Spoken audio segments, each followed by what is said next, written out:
Pemirsa, masa kampanye terbuka pemilu 2024 telah dimulai pada tanggal 28 November dan akan berlangsung hingga 10 Februari 2024. Masa kampanye merupakan momen penting bagi Capres dan juga Cawapres untuk memperkenalkan visi misinya kepada masyarakat. Guna mengetahui apa saja yang dilakukan oleh Capres dan juga Cawapres dalam kampanye ini, kita sudah terhubung dengan Direktur Eksekutif Komunikonten Hariko Wibawa Satria melalui sambungan Zoom. Selamat pagi Mas Hariko. Selamat pagi Mbak Vesti, sehat selalu. Terima kasih. Mas Hariko, sebelumnya terima kasih banyak telah berkenan untuk bergabung bersama kami di Laporan 8 Pagi dalam diskusi di pagi hari ini. Mas Hariko, kita langsung saja ya terkait dengan sekarang ini sudah berlangsungnya masa kampanye dimulai, seperti itu. Kira-kira apa saja sih yang harus dilakukan oleh para paslon Capres dan juga Cawapres di masa kampanye ini? Yang pertama kali dilakukan sukses baik dari pasangan nomor 1, nomor 2 maupun nomor 3 adalah menertibkan barisan ya, tim sukses ya. Jadi menertibkan barisan itu maksudnya memberikan peringatan kepada tim sukses agar menyampaikan program dan tidak memproduksi dan menyebarkan hoax gitu. Karena fitnah maupun hoax yang beredar itu dari mana produsennya, ya kan? Masa masyarakat umum yang memproduksi hoax atau fitnah gitu.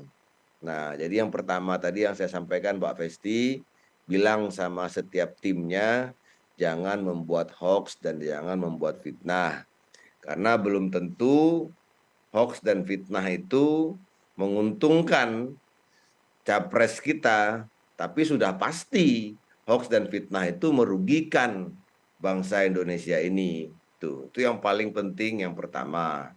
Nah, kalau Pak Prabowo memang sejak lama, sejak awal itu sudah menyampaikan kepada timnya bahwa siapa yang membuat fitnah, siapa yang membuat dan menyebarkan fitnah dan hoax, maka keluar dari barisan.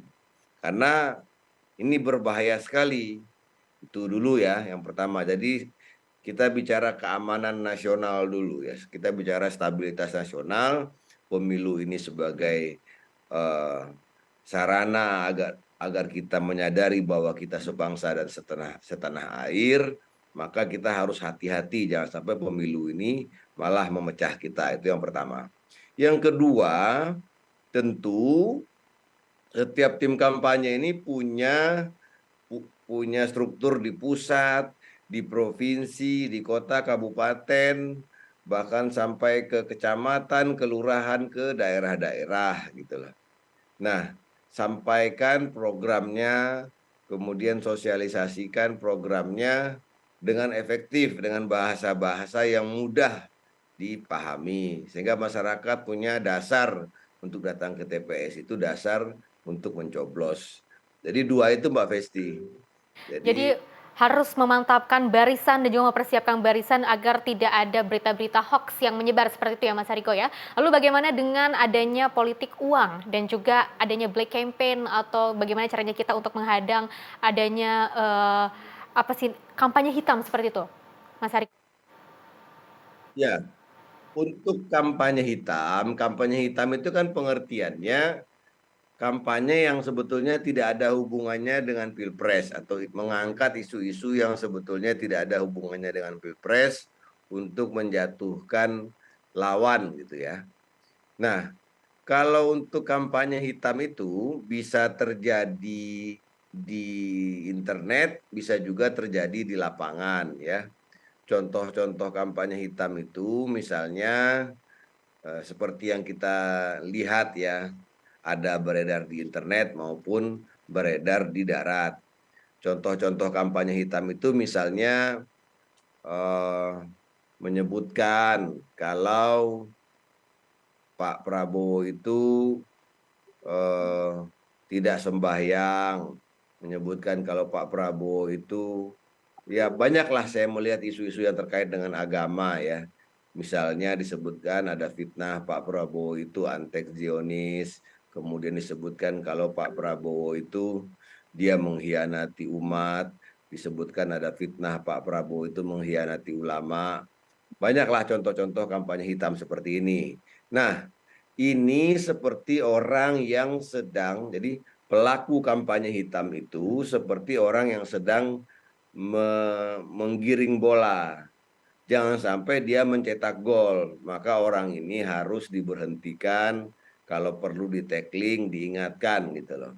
Kalau kampanye hitam itu disampaikan di grup WA, kita juga harus mengingatkan secara langsung, baik di grup itu maupun kita lewat jalur pribadi. Bisa kita WA yang bersangkutan, mohon maaf, itu hoax, itu fitnah ya. Jangan ada ketakutan, jangan ada keraguan untuk mengingatkan saudara kita yang ikut-ikutan ya menyebar hoax atau fitnah, apalagi membuat. Sebab kalau kita tidak diam saja di grup WA itu, jadi jangan sampai kita hanya berdiam diri di grup WA.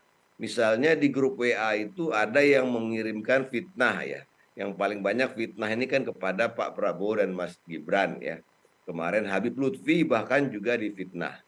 Nah, jangan sampai kita berdiam diri, kita harus berkomentar di grup WA itu, tentu dengan santun, dengan sopan, mohon maaf Bapak, Ibu ini fitnah, atau kalau kita khawatir yang bersangkutan itu tersinggung, maka kita lewat japri atau jalur pribadi, kita lihat nomornya, kita sampaikan baik-baik. Kenapa kita harus melakukan hal seperti itu? Sebab kalau kita diam, fitnah dan hoax kepada Pak Prabowo dan Mas Gibran itu akan menyebar luas. Nah, kalau sudah menyebar luas, itu tidak ada satu konten apapun, tidak ada satu upaya apapun yang bisa meluruskan fitnah itu sepenuhnya. Ya. Karena fitnah itu kalau sudah menyebar itu tidak bisa dihapus lagi, tidak bisa dikoreksi lagi. Itu beda dengan misalnya ada kopi yang tumpah di meja, bisa kita bersihkan, bisa mejanya kelihatan bersih lagi. Tapi kalau fitnah itu seperti menumpahkan racun di lautan gitu loh, susah sekali membersihkannya.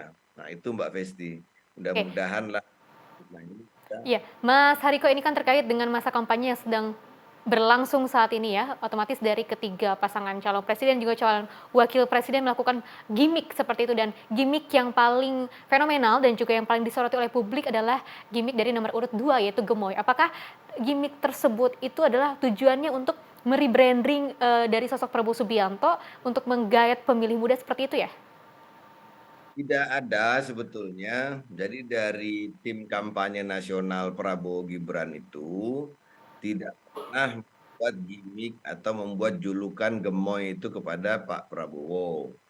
Jadi julukan gemoy itu adalah usulan atau apresiasi dari masyarakat ya, terutama para Gen Z dan Gen milenial.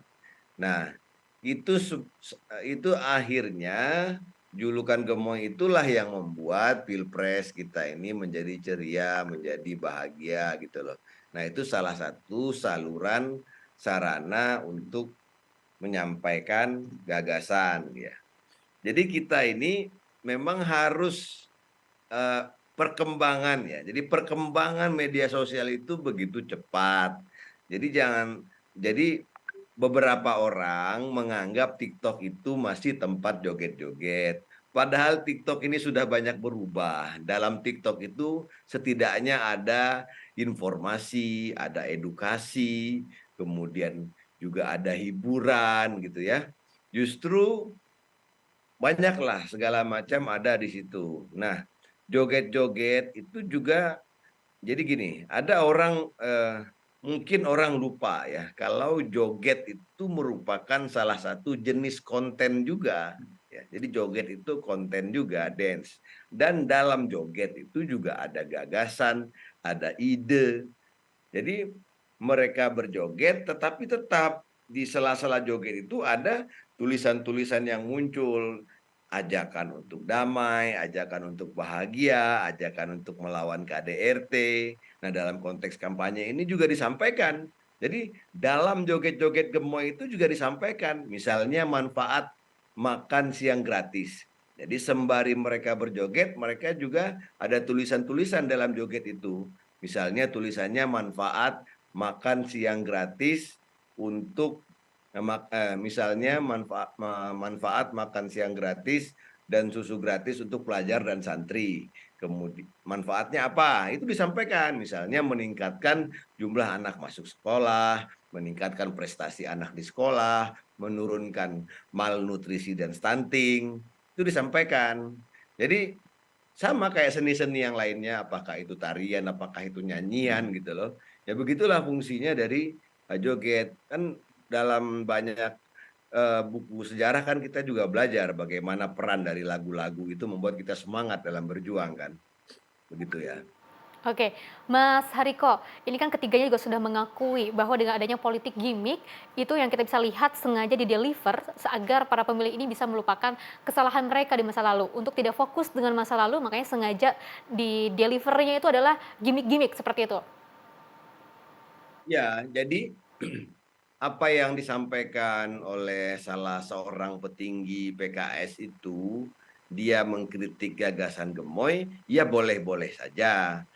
Kita tidak anti kritik, tetapi memang harus dilihat ya, Gemoy itu dari mana, ya, asbabun nuzulnya Gemoy itu dari mana.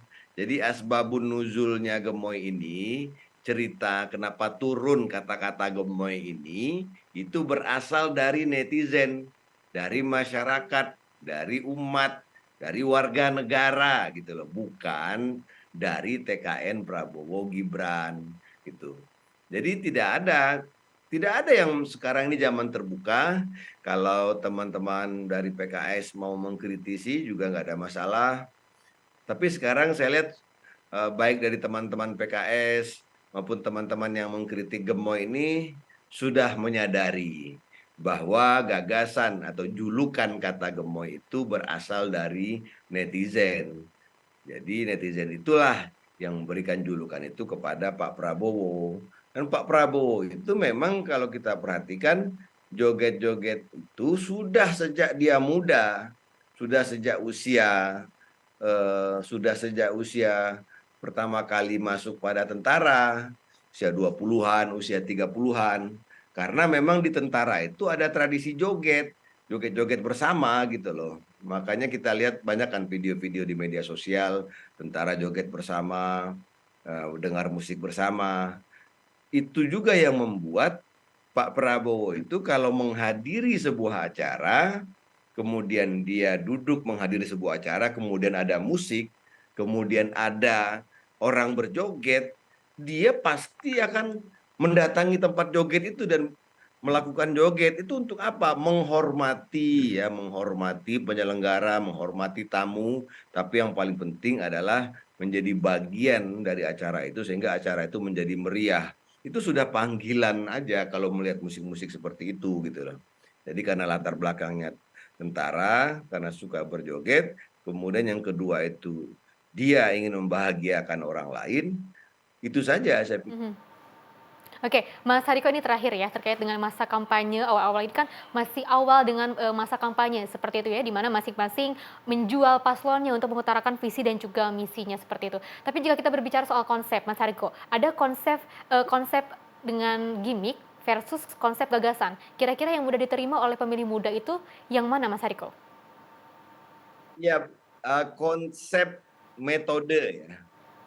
Jadi tidak bisa misalnya kita duduk monolog Mhm. menyampaikan gagasan, itu agak sulit ya. Sejak zaman dulu pun agak sulit kita duduk kemudian menyampaikan gagasan itu memang agak susah. Tapi memang harus ada metode-metodenya. Apakah itu dengan infografis, apakah itu dengan video animasi, apakah itu dengan film pendek, apakah itu dengan joget, bermacam-macam caranya ini gitu loh. Banyak sekali caranya, ya tinggal kreativitas kepada masing-masing tim gitu loh. Yang yang jangan sampai terjadi itu adalah jangan karena di tim kita ini kurang kreatif, kemudian kita menyerang tim orang lain gitu loh. Yang sebaiknya memang kalau kita melihat joget gemoy itu, kita sampaikan saja ke tim kita, "Wahai timku, coba lihat itu paslon nomor 2 gagasannya bagus, ada makan siang dan susu gratis untuk para santri dan pelajar, kemudian ada, pembangunan 10 kota inovasi digital."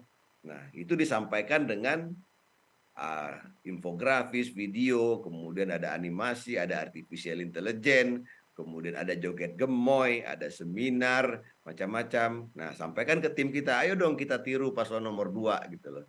Intinya bagaimana pesan-pesan damai itu gitu loh. Bukan sebaliknya, karena tim kita ini kurang kreatif atau kurang semangat lagi, kurang semangat karena banyak problem atau mungkin karena banyak atau beberapa pendukung dari paslon nomor 1 dan nomor 3 sudah banyak bergabung ke nomor 2, kemudian kita malah mengkritik kreativitas yang dilakukan oleh pendukung Pak Prabowo dan Mas Gibran begitu. Oke, berarti artinya di sini para pemilih muda ini lebih tertarik atau lebih masuk kepada benak para pemilih muda ini adalah ketika para paslon ini membuat sebuah gimmick seperti itu ya, konsep gimmick ya, Mas Hariko ya? Ya, sejak dulu bukan hanya di 2024 saya pikir ya, sejak sejak dulu-dulu itu memang anak-anak muda itu yang menyumbangkan lagu ya, Oke. menyumbang. Oke, baik. Oke, baik Mas Hariko, terima kasih banyak telah memberikan pemaparannya pada pagi hari ini terkait dengan masa kampanye yang saat ini sedang berlomba-lomba untuk mengutarakan visi misinya. Terima kasih banyak Mas Hariko, selamat pagi.